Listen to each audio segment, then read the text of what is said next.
The red and blue lights flashed in the rearview mirror as 78-year-old Frank Morrison pulled his old Buick to the side of Highway 45. He'd been driving these Tennessee backroads for most of his life, but tonight felt different. Officer Jake Miller, fresh out of the academy at 24, approached the vehicle with the swagger of someone who thought he knew how the world worked. "License and registration," Miller demanded, his flashlight cutting through the darkness. Frank slowly reached for his wallet, his weathered hands moving with the deliberate care of someone who'd learned to be cautious around young men with badges. "You know why I stopped you, old man?" Miller asked, his tone carrying a disrespect that made Frank's jaw tighten. What the young officer didn't know was that he had just pulled over a decorated Marine Corps colonel who had earned his stripes in Vietnam, and this traffic stop was about to become a lesson in respect that would change everything. The fog was rolling in thick across the Tennessee hills that October evening when Frank Morrison decided to make the drive to visit his grandson at Fort Campbell. At 78, Frank didn't drive much at night anymore. But this was his grandson. Danny was shipping out to Afghanistan in 2 weeks, and Frank wanted to pass along something important, his own Purple Heart from Vietnam, along with the lessons that had kept him alive through 3 tours of combat. Frank's 1998 Buick LeSabre wasn't much to look at anymore. The paint had faded to a dull blue-gray. There was a small dent in the rear quarter panel from a grocery store parking lot incident, and the muffler had developed a slight rumble that made the car sound older than it was. But the engine ran smooth, the brakes were good, and Frank had been driving these mountain roads since he was 16 years old, long before there were interstate highways cutting through the Tennessee landscape. Officer Jake Miller had been patrolling Highway 45 for 3 hours that evening, his second shift of the week in this rural sector. At 24, Jake was 8 months out of the police academy and still eager to prove himself. He'd grown up in these same Tennessee hills, the son of a factory worker and a school secretary, and becoming a police officer represented everything he'd dreamed of: authority, respect, and the power to make a difference in his community. But Jake had developed certain assumptions during his short time on the force. He'd responded to numerous accidents involving elderly drivers, dealt with senior citizens who seemed confused during traffic stops, and formed what he considered practical opinions about who belonged on the road after dark. When he spotted Frank's Buick moving cautiously along the winding highway, maintaining exactly the speed limit while newer cars passed on the left, Jake's instincts told him this was exactly the kind of situation that often led to problems. Unit 47 to dispatch, Jake radioed as he positioned his patrol car behind the Buick, initiating a traffic stop on Highway 45, mile marker 2. The elderly driver, possible impairment or safety concern. Frank saw the police lights in his rear mirror and immediately began looking for a safe place to pull over. The narrow highway didn't offer many options, but he found a wide spot near an old farm entrance where both vehicles could get completely off the road. As he put the car in park and turned off the engine, Frank's military training kicked in automatically. Hands visible on the steering wheel, interior light on, identification ready, and absolute calm in the face of what might become a challenging situation. Jake approached the driver's side with his flashlight in his left hand and his right hand resting on his service weapon, standard procedure for a traffic stop, but also a subtle display of authority that wasn't lost on Frank. Through the beam of the flashlight, Jake could see an elderly man wearing a faded denim jacket and a baseball cap. The driver looked exactly like what Jake expected, another senior citizen who probably shouldn't be driving after sunset. "License and registration," Jake demanded, his tone carrying none of the courtesy that police academy instructors had emphasized during training. Frank reached slowly for his wallet, taking care to announce his movements. "I'm reaching for my wallet in my back pocket, officer." "You know why I stopped you, old man?" Jake asked, his flashlight beam moving around the interior of the car, checking for any signs of alcohol or other contraband. Frank looked up at the young officer, noting the aggressive posture, the dismissive tone, and the assumption of authority that came more from a badge than from genuine experience. "No, sir, I don't," Frank replied calmly. "I was driving the speed limit, staying in my lane and following all traffic laws." Jake's laugh was harsh and condescending. The speed limit's a minimum, not a maximum, Gramps. You were holding up traffic, driving like you're scared of your own shadow. Frankly, I'm not sure someone your age should be on the road after dark. The words hit Frank like a physical blow, not because they were unexpected, but because they were so familiar. He'd heard variations of this disrespect before, at the grocery store, at the bank, at medical appointments where young staff members spoke to him like he was a child rather than a man who had lived through more challenges than they could imagine. "Officer," Frank said, his voice maintaining the steady tone that had served him well in far more dangerous situations, "I understand you're doing your job, but I'd appreciate being treated with basic courtesy. I'm a safe driver with a clean record." Jake's expression shifted to something closer to anger. "Courtesy? You want courtesy? Here's some courtesy. Get off the road before you kill somebody. People your age have no business driving at night. Your reflexes are shot, your eyesight's going, and you're a danger to everyone else." Frank felt something stir in his chest, not anger exactly, but the quiet steel that had carried him through combat zones where much younger men had looked to him for leadership and guidance. "Officer, may I see your badge number?" "What for?" Jake snapped, his hand moving closer to his weapon. "You planning to file a complaint because I told you the truth?" "I'm planning to remember this conversation," Frank replied quietly. "And I think your supervisor might be interested in how you speak to citizens during traffic stops." Jake's confidence wavered slightly. He'd been assuming this was just another elderly driver who would accept his authority without question.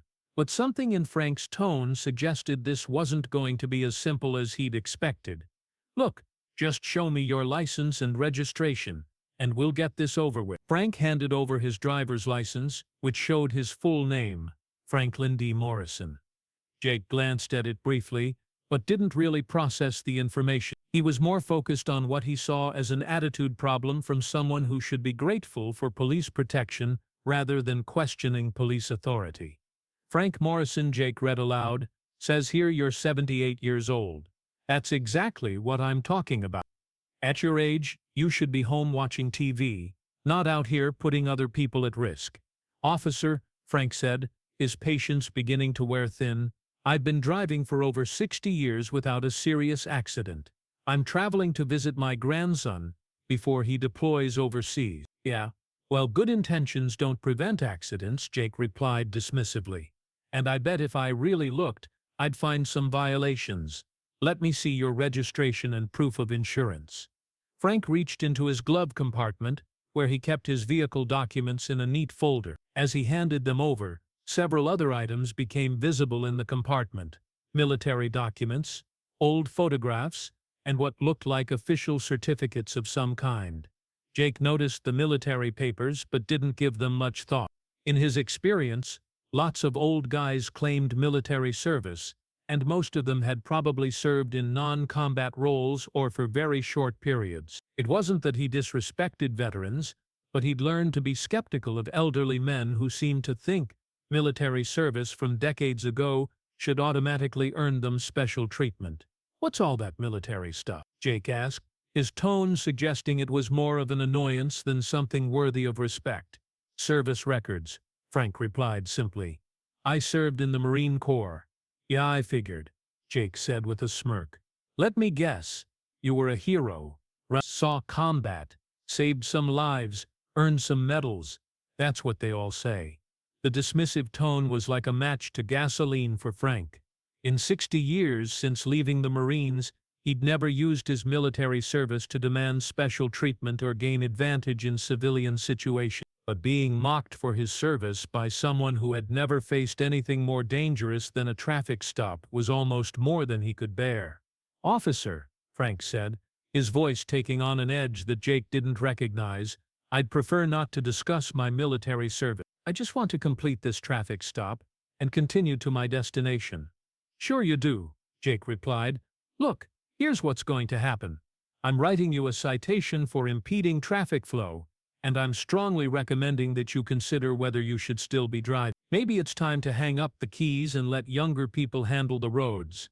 As Jake walked back to his patrol car to write the citation, Frank sat in his Buick, feeling a mixture of frustration, sadness, and something deeper, a profound disappointment in how far respect for others had fallen. He thought about his grandson Danny, who was about the same age as this officer, and wondered if military service would teach the young man the courtesy and dignity that seemed to be missing from civilian life. Jake returned with the citation, and his attitude unchanged. "Here's your ticket, Mr. Morrison. Drive carefully, and seriously consider whether you should be out here after dark." Frank looked at the citation, then up at the young officer. "Officer Miller," he said, reading the name tag, "before I go, I'd like to show you something." "Look, I don't have time for war stories or complaints about how things were different in your day," Jake replied. "Just take your ticket and move along." But Frank was already reaching into his glove compartment, pulling out a folder that contained documents he rarely showed to anyone. "This will only take a moment, and I think you might find it educational." Despite his irritation, Jake found himself curious about what the old man considered so important. Frank handed him a military identification card, not the standard veteran's ID that most former service members carried, but an official retired military ID that indicated extended service and significant rank. Jake looked at the ID under his flashlight beam, and for the first time that evening, he actually read what he was seeing. Colonel Franklin D. Morrison, United States Marine Corps, retired. The ID was clearly authentic, with all the proper security features and official seals. Jake's expression shifted from dismissive to confused. "You were a colonel?" "For the last 8 years of my 30-year career," Frank replied quietly. "Before that I was a captain, a major, and a lieutenant colonel. I commanded Marines in combat zones, trained officers, and served my country in ways that shaped everything I am today." Jake stared at the ID, trying to process what he was seeing. A colonel was a senior officer, someone who had reached the upper levels of military leadership. This wasn't just some enlisted man who had served a few years and gotten out. This was someone who had made the military his career and achieved significant rank and responsibility. "You served for 30 years?" Jake asked, his tone beginning to change. 32 years, Frank corrected. 3 tours in Vietnam, assignments in Japan, Germany, and bases across the United States. I commanded a regiment, trained thousands of Marines, and yes, I saw combat. Frank reached into the folder again and pulled out a document that Jake recognized immediately, even though he'd never seen one in person. It was a Purple Heart citation, the official certificate that accompanied America's oldest military decoration, awarded to those wounded or killed in combat against an enemy of the United States. "I received this during my 2nd tour in Vietnam," Frank said simply. "Shrapnel from a mortar round that killed 3 of my Marines and wounded 7 others. I spent 2 months in a military hospital and then returned to my unit." Jake read the citation in the beam of his flashlight, his hands beginning to shake slightly as the magnitude of his mistake became clear. The document was clearly authentic, bearing official seals and signatures that couldn't be faked. More importantly, it told the story of a young Marine officer who had been wounded while leading his men in combat against a determined enemy. "Colonel Morrison," Jake said, his voice dropping to a whisper. "I had no idea." Frank took back the citation and the military ID, folding them carefully and returning them to his folder. "Officer Miller, you had no idea, because you made assumptions based on my age and my appearance. You decided that I was incompetent and dangerous without knowing anything about my background, my experience, or my character." Jake felt his face flush with embarrassment and shame. Everything he'd said during the traffic stop now seemed not just wrong, but profoundly disrespectful. He'd dismissed and belittled a decorated combat veteran, a man who had reached the highest levels of military leadership through decades of service and sacrifice. "Sir, I apologize," Jake said, his earlier arrogance completely gone. "I was completely out of line." Frank looked at the young officer and saw something that reminded him of the Marines he'd trained over the years. Someone capable of learning and growth, but lacking in the wisdom that only comes from experience and humility. "Officer Miller," Frank said, "do you know what I learned in 32 years of military service?" Jake shook his head, not trusting himself to speak. "I learned that respect isn't something you demand because of your position," Frank continued. "It's something you earn through your action." I learned that authority without humility is just bullying with a badge. And I learned that every person you encounter has a story, and you never know what that story contains until you take the time to listen. Jake stood by the side of the road, holding the citation he'd written, suddenly aware of how ridiculous it seemed. He'd given a traffic ticket to a decorated Marine colonel for driving safely and responsibly, simply because the man was elderly and cautious. "Colonel Morrison," Jake said, "I want to tear up this citation." Frank considered the offer for a moment, then shook his head. "Keep it, Officer Miller, but not as a citation. Keep it as a reminder of what you learned tonight." "What do you mean?" "Every time you stop someone, especially someone older, remember that they have a story," Frank said. "They might be a veteran, a teacher, a parent who raised good children, or someone who has contributed more to their community than you can imagine. Treat them with the respect you'd want someone to show your own grandparents." Jake nodded, folding the citation and putting it in his shirt pocket. "Colonel, would you be willing to tell me about your service? I mean, if you have time." Frank smiled for the first time that evening. "I have a few minutes." For the next 20 minutes, standing by the side of Highway 45 with their vehicle's emergency lights providing the only illumination, Frank Morrison told Jake Miller about leading Marines in Vietnam, about the responsibility of command, and about the bonds forged between people who serve something larger than themselves. Jake listened with growing respect and amazement, learning about battles he'd only read about in history books, about the decisions that officers had to make when lives hung in the balance, and about the kind of leadership that earned loyalty through example rather than demanded obedience through rank.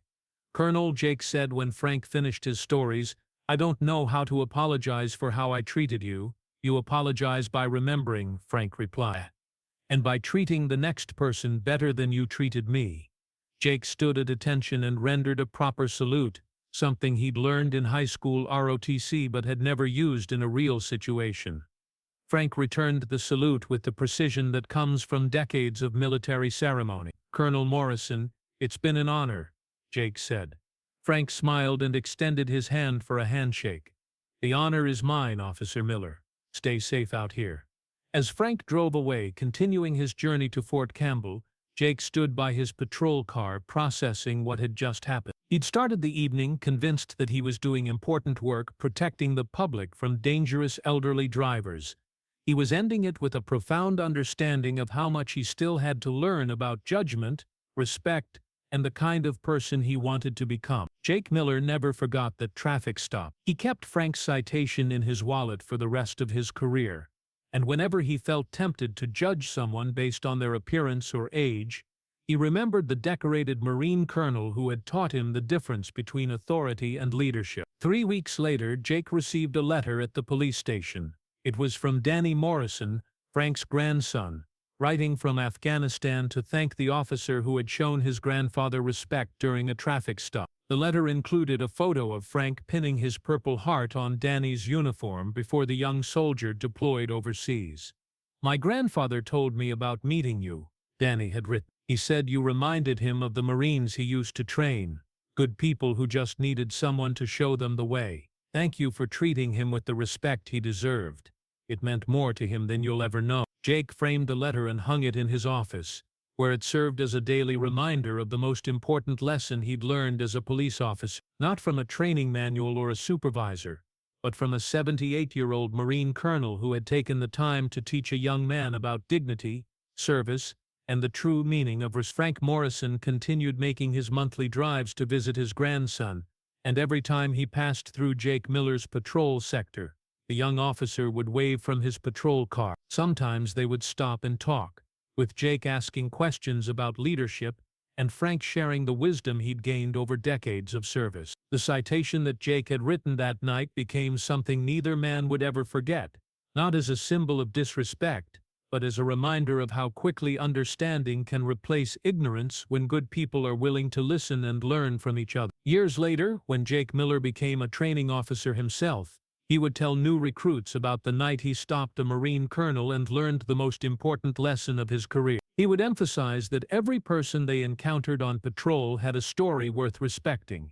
and that true police work was about serving and protecting everyone in the community, regardless of their age, appearance, or background. Frank Morrison's example of grace under pressure, patience with ignorance, and willingness to educate rather than simply criticize became a model for how veterans could bridge the gap between military and civilian community. His story spread through the Tennessee State Police Training Academy, where instructors used it to teach young officers about the importance of approaching every interaction with humility and respect. The highway where they met that foggy October night remained the same, but both men were changed by their encounter. One had learned that authority comes with responsibility, and the other had been reminded that teaching moments can arise in the most unexpected places. Frank Morrison passed away peacefully 5 years later, surrounded by family and honored by a community that had come to know his story. Officer Jake Miller was among the honor guard at his funeral, wearing his dress uniform and carrying the same respect he'd learned to show all veterans during their brief but life-changing encounter on highway. The lesson from that traffic stop continued to ripple through the Tennessee law enforcement community for years to come. Frank Morrison had served his country in war and peace, but perhaps his most important service came during those 20 minutes on a dark highway when he chose to educate rather than simply endure, and transformed a moment of disrespect into a lifetime lesson about the dignity that every person deserves. Sometimes the most profound changes come not from dramatic confrontations, but from quiet conversations between people willing to see beyond their assumptions and recognize the humanity in each other. On that night in Tennessee, a young police officer learned to salute not just the uniform, but the person wearing it, and an elderly Marine colonel proved that the best teachers are often found in the most unexpected places.